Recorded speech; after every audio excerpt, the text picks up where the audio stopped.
نحمده ونصلي ونسلم على رسوله الکریم اما بعد۔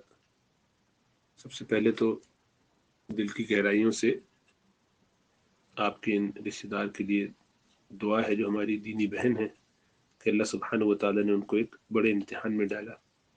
اللہ سبحانہ و تعالیٰ سب کو محفوظ رکھے ہر قسم کے امتحانات سے۔ ہمیں جاننا چاہیے کہ زندگی میں امتحان ہر ایک کا ہوتا ہے اور ہوگا، یہ اللہ کا وعدہ ہے۔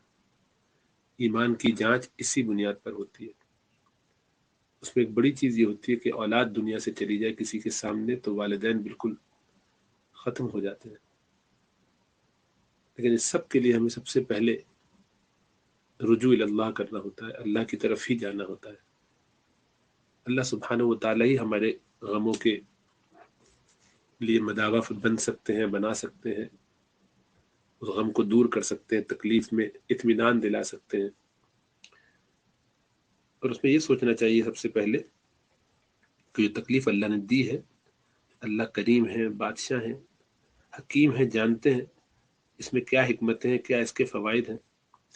تھوڑا بہت غور کرنے سے ہمیں سمجھ میں آتا ہے۔ سب سے پہلی بات یہ کہ ہم جب کوئی بندہ دنیا سے چلا جاتا ہے، یہ اولاد جسے ہم اپنی اولاد سمجھتے ہیں اور ہماری اولاد ہوتی ہے، اللہ کی طرف سے انعام ہوتی ہے، ہم اس کو اپنی ملکیت بھی سمجھنے لگتے ہیں۔ تو پہلے تو یہ جاننا چاہیے کہ ہم اس کے مالک نہیں ہیں، یہ اللہ ہی کی امانت ہوتی ہے جو اللہ ہمیں عطا فرماتے ہیں۔ آپ اپنی چیز کسی کو دیں، کچھ عرصے کے بعد اس سے واپس مانگیں، وہ اس پر اتنا پریشان ہو، اس کو وقتی طور پہ غم ہونا سمجھ میں آتا ہے، لیکن وہ ایسا ہو جائے کہ بالکل سب کچھ چھوڑ چھاڑ کے الٹا برا ماننے لگے، شکایتیں کرنے لگے، تکلیف اس کو ہونے لگے ضرورت سے زیادہ، تو اس کا مطلب یہ ہے کہ اس نے تو غصب کر لی تھی وہ چیز جو اس کو آپ نے امانتاً رکھوائی تھی، وہ اپنی سمجھ بیٹھا تھا۔ تو یہ نہیں کرنا چاہیے۔ یہی ہمیں سکھایا گیا جب ہم کہتے ہیں انا للہ و انا الیہ راجعون، بے شک ہم اللہ ہی کے لیے ہیں ہم سب، اور اللہ ہی سبحانہ و تعالیٰ کی طرف ہمیں لوٹ کر جانا ہے، ہم سب ادھر جانے والے ہیں۔ تو یہ ہم اسی کا اعلان کر رہے ہوتے ہیں کہ میرے مالک کی طرف سے، میرے رب کی طرف سے جو فیصلہ ہوا ہے میں اس پر سر تسلیم خم کرتا ہوں۔ تو اللہ اپنی دی ہوئی چیز واپس لے لے، ہم اس پہ اتنا پریشان ہوں، جبکہ ہم یہ جانتے ہیں کہ دنیا کے حالات کوئی ایسے تو ہے نہیں کہ جس میں بہت پرسکون زندگی گزر رہی ہو۔ جسے مرنے کا یقین نہ ہو اسے تو یہ ٹینشن پریشانی ہوگی، لیکن جب ہمیں معلوم ہے کہ ہمیں بھی وہیں جانا ہے، ہمارے ایک چہیتے کا ویزا پہلے آ گیا، وہ پہلے نکل گیا، اب ہم پیچھے آ رہے ہیں، وہیں ملیں گے، تو ہمارا ایمان جتنا پختہ ہوگا ہمیں اتنی تکلیف کم ہوگی۔ اور اس کا ایک اور آسان طریقہ سیکھنے کا یہ ہے کہ اللہ کے رسول صلی اللہ علیہ وسلم کے تو 7 میں سے 6 بچے آپ کی زندگی میں آپ کی آنکھوں کے سامنے دنیا سے تشریف لے گئے۔ 4 بیٹیاں ہوئیں، 3 بیٹے ہوئے،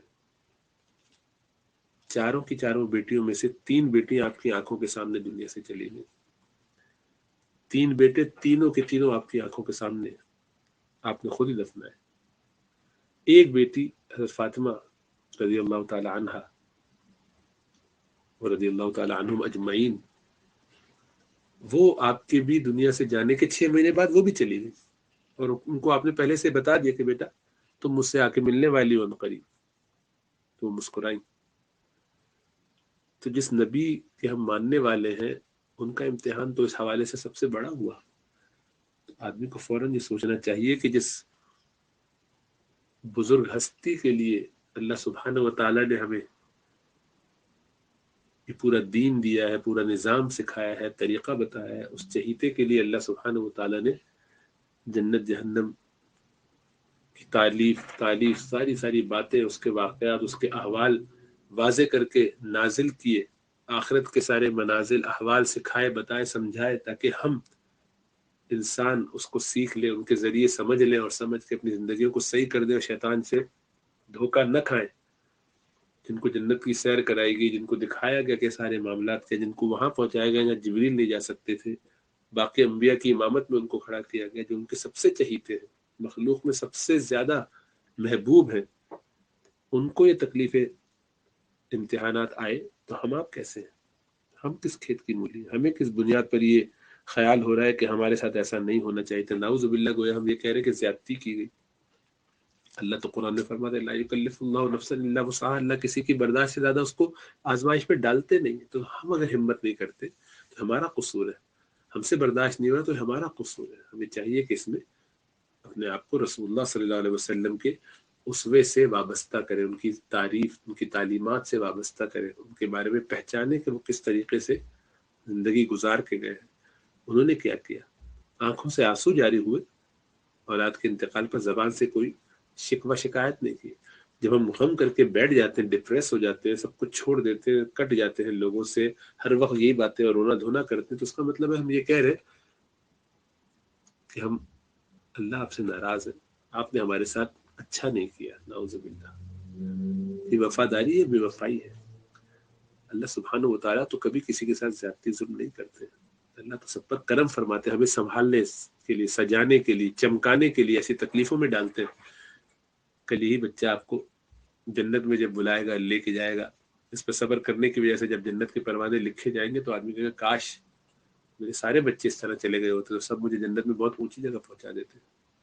ابھی ہمیں سمجھ میں نہیں آ رہا، کمزور ہے، اس لیے اللہ سے رجوع کرنا چاہیے، توبہ استغفار کرنا چاہیے اور ڈرنا چاہیے، محبت والا ڈرنا کہ ہم اپنے محبوب کو ناراض تو نہیں کر رہے اپنے رویے سے. اور یہ سوچنا چاہیے کہ قریب تو ملاقات ہونے ہی والی ہے، کتنا دور رہ گیا. اور یہ بھی سمجھ میں نہ آئے. حضرت عبداللہ ابن عباس رضی اللہ تعالیٰ عنہما کے والد گرامی عباس رضی اللہ تعالیٰ عنہ جو رسول اللہ صلی اللہ علیہ وسلم کے چچا ہیں، ان کے انتقال پر، رسول اللہ صلی اللہ علیہ وسلم کے چچا کے انتقال پر اب حضرت عبداللہ ابن عباس بہت غمگین، بہت افسردہ ہوئے. ہونا بھی چاہیے، باپ کا انتقال ہوتا ہے تو آدمی غمزدہ ہوتا ہے.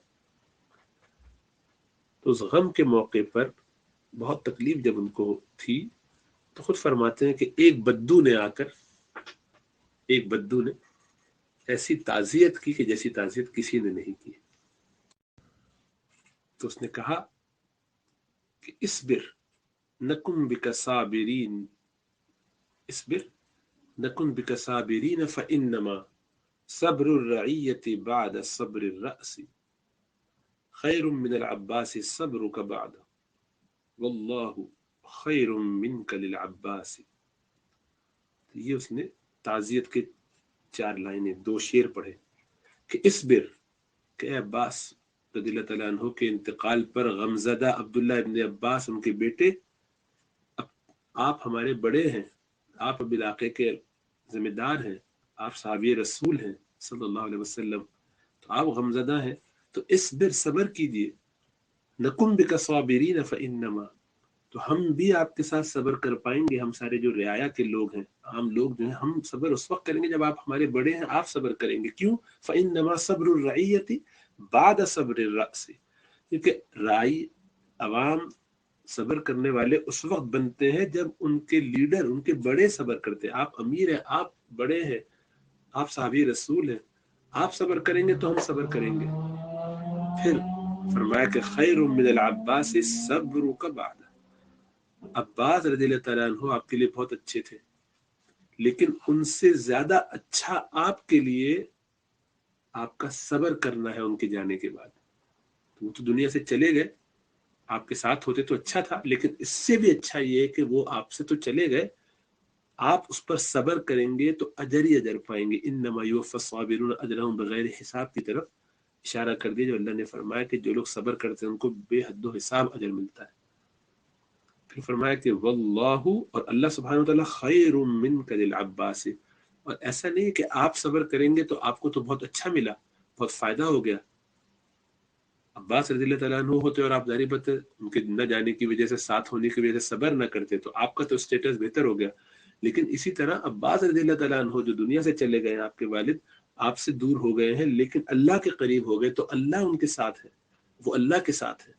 تو ان کے لیے آپ سے بہتر ہے، عباس رضی اللہ تعالیٰ عنہ کے لیے آپ سے بہتر ہے اللہ کے ساتھ ہونا، اور آپ کے لیے عباس رضی اللہ تعالیٰ عنہ کے ساتھ ہونے سے بہتر ہے ان کے جانے کے بعد صبر کرنا. تو آپ کا بھی فائدہ، ان کا بھی فائدہ، ون ون سچویشن ہے، دونوں فائدے میں ہے.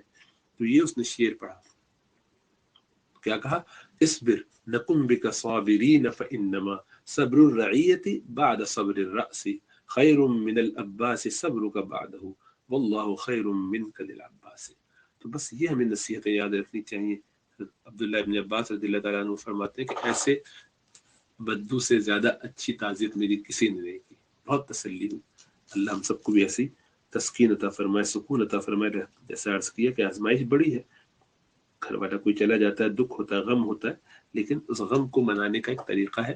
3 دن کا سوگ کر کے آدمی کو بالکل نارمل طریقے سے رہنے کی کوشش کرنی چاہیے، اور ایسا ایسا اپنے آپ کو ان باتوں سے نکالنا چاہیے، بھلانا چاہیے. نسیان خود بہت بڑی رحمت ہے، نعمت ہے. اگر ہم اس کو بار بار کوریدتے رہیں گے تو ظاہر بات ہے مشکلات ہوں گے. اپنے آپ کو اور کاموں میں لگائیے، دینی فکر میں لگائیے، آخرت کی تیاری میں لگائیے، تو انشاءاللہ تعالیٰ اس کا فائدہ ہوگا. وہاں پہ بھی جنت میں دونوں کی ملاقات اللہ کرائیں گے اور اچھے طریقے سے رکھیں گے. چھوٹی سی زندگی ہے، اس میں کب تک رہنا ہے، ہمیں اس کی اتنی فکر نہیں کرنی چاہیے. اور لیکن جیسا عرض کیا کہ دکھ بڑا ہے، لیکن ہم سے زیادہ اچھے لوگ اس سے بڑے بڑے دکھ جھیل چکے ہیں. اللہ ہمیں صبر کرنے کی توفیق عطا فرمائے.